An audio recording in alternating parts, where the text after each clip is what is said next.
Sometimes attraction doesn't arrive gently. Sometimes it hits all at once, when you finally see what's been standing in front of you the whole time. Subscribe to Emo Saga for slow burn tension, sharp banter, and romances that always reach a real ending. He has always been irritating. Not loudly, not obnoxiously, just persistently. The kind of man who makes a comment under his breath and then pretends he didn't mean it that way when you call him out. I know his type. I know him. Relax, he says for the 100th time, leaning back in his chair like the world exists for his amusement. It's not that serious. I glare at him from across the conference table. It is serious when you miss deadlines and expect other people to clean it up. He smiles. Slow. Infuriating. You worry too much. And you don't worry enough. I shoot back. The room goes quiet. Someone clears their throat. Someone else pretends to look busy. He just keeps smiling. His name is Julian. Tall. White. Early 30s. The kind of man who never seems rushed, never looks flustered, and somehow still gets away with it. He works 3 desks over from mine, and for reasons no one can adequately explain, we're always assigned to the same projects. Opposites, apparently, balance teams. I call it torture. You know, he says later, as we pack up our laptops. One day you're going to give yourself wrinkles with all that intensity. I don't look at him. One day you're going to realize charm doesn't replace competence. Ouch, he says lightly. You wound me. I sling my bag over my shoulder. Try meeting a deadline. You'll survive. The thing is, he never takes me seriously. Not really.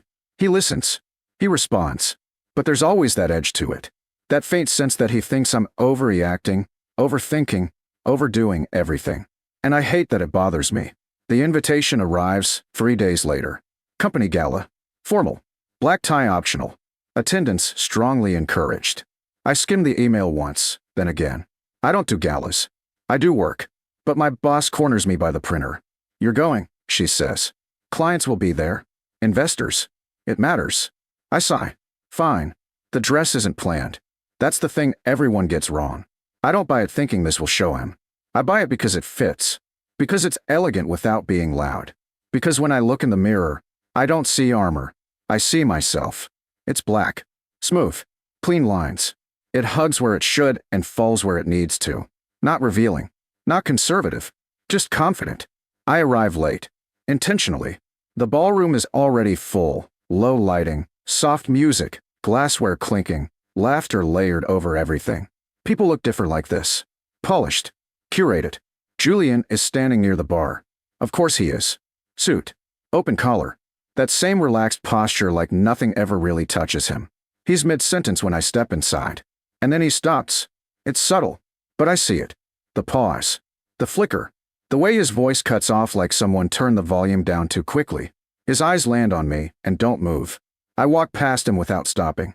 My heels echo softly against the floor. I can feel his gaze tracking me. Not exaggerated, not obvious. Just focused. I don't look at him. Not yet. When I finally do, 10 minutes later, he's still watching. Not staring. Watching. Like he's trying to reconcile 2 images that don't line up. You clean up well, he says when I join him at the bar. I arch an eyebrow. Is that your professional assessment? He huffs out a breath. I didn't mean it like. I know how you meant it, I reply. That's the problem. He studies me more carefully now. You're different tonight. I lift my glass. No, I'm just not at a desk. He doesn't laugh. That's new. We stand there in a strange, almost awkward silence. Music swells somewhere behind us. Someone laughs too loudly nearby. Julian clears his throat. I didn't realize you like things like this. I don't, I say. But sometimes you show up anyway. He nods slowly. Fair. I expect him to fall back into teasing. He doesn't. Instead, his attention sharpens, like something's finally clicked into focus. You're very composed, he says. I glance at him. You say that like it's new information. I guess I never noticed it this clearly, he admits. I take a sip of my drink. You never really looked. That lands. His jaw tightens, just a fraction. Is that what you think, he asks. Yes, I say calmly. I think you decided who I was a long time ago and stopped updating the file. He studies me for a long moment. Then, quietly, you might be right.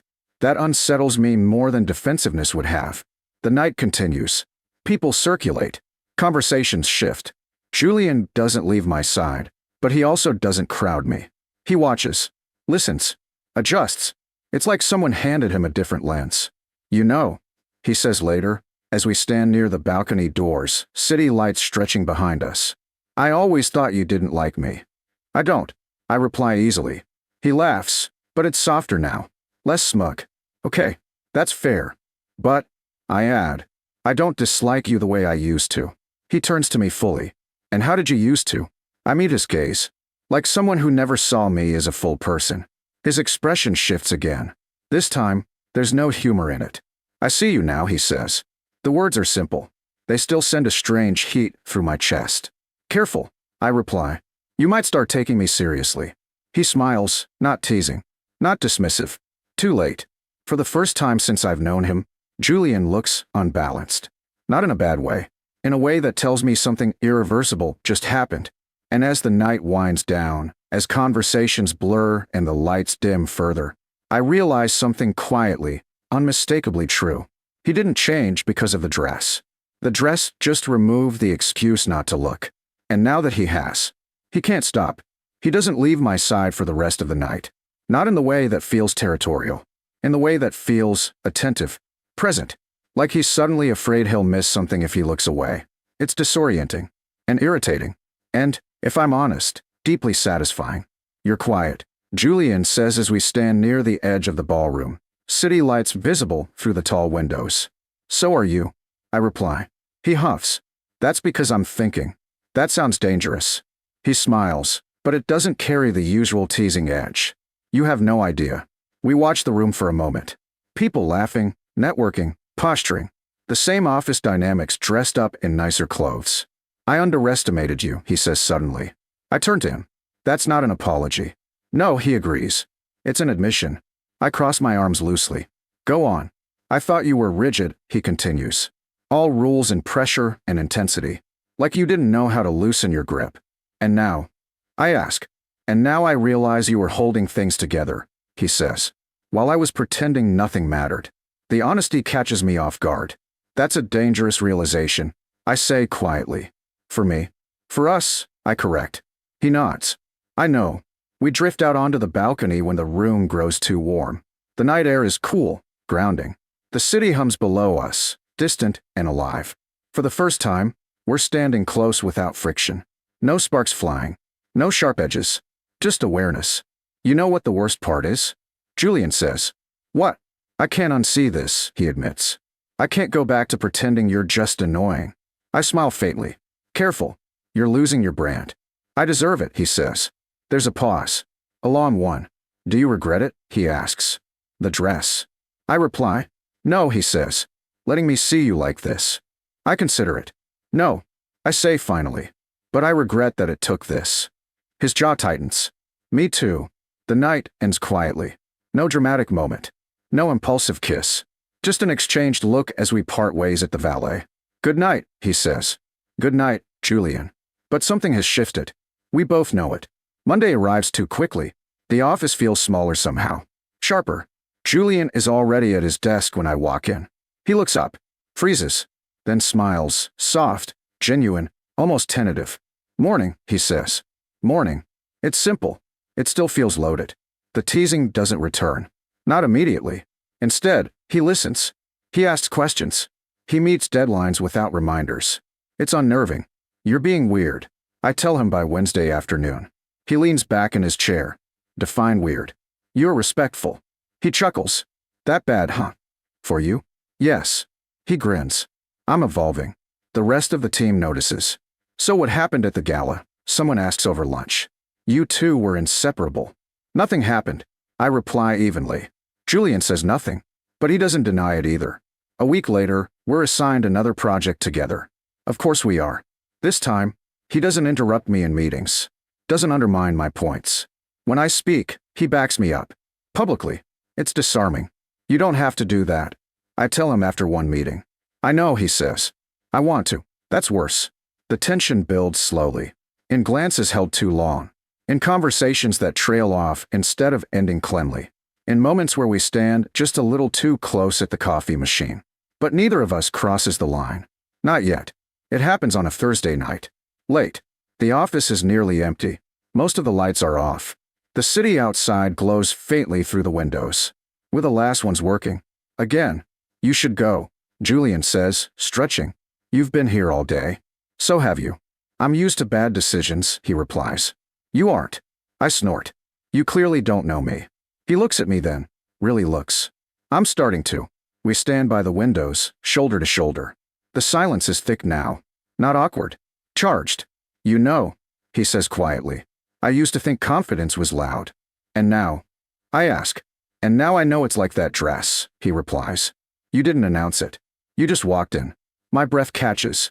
That dress really did a number on you, I murmur. No, he says softly. You did. That's when I turn to face him. Fully. No armor. No desk between us. You don't get to decide this is something, I say carefully. Just because you finally noticed me. I know, he replies. That's why I haven't pushed. I search his face. And if I hadn't walked in wearing that dress? I ask. He doesn't hesitate. Then I would have stayed ignorant longer, he admits. But I still would have been wrong. The honesty dismantles something in me. Slowly, deliberately. You annoyed me for years, I say. I know. And now I'm terrified you'll decide I'm not worth the trouble, he says quietly. That's new. Julian is never terrified. I step closer. Not touching. Just close enough that the air between us feels deliberate. You're still annoying, I say. He smiles. I'll take it. But, I add, you're not dismissive anymore. His smile fades into something real. No, he agrees. I won't ever be that again. The kiss, when it finally happens, is not dramatic. It's slow, careful, like we're both checking that this is real before committing to it. His hand doesn't roam. Mine doesn't cling. It's just confirmation. When we pull back, neither of us rushes to speak. So, he says softly, that happened. Yes, I reply. And we don't pretend it didn't, I say. His smile is quiet. Earned. The weeks that follow are different. We don't announce anything. We don't hide either. We take lunch together. We leave together sometimes. The teasing returns, but gentler now. Sharper where it needs to be, softer where it matters. One evening, as we're packing up, Julian pauses. You know, he says, that dress didn't change you. I look at him. No, he says. It just made me realize how badly I'd underestimated what was already there.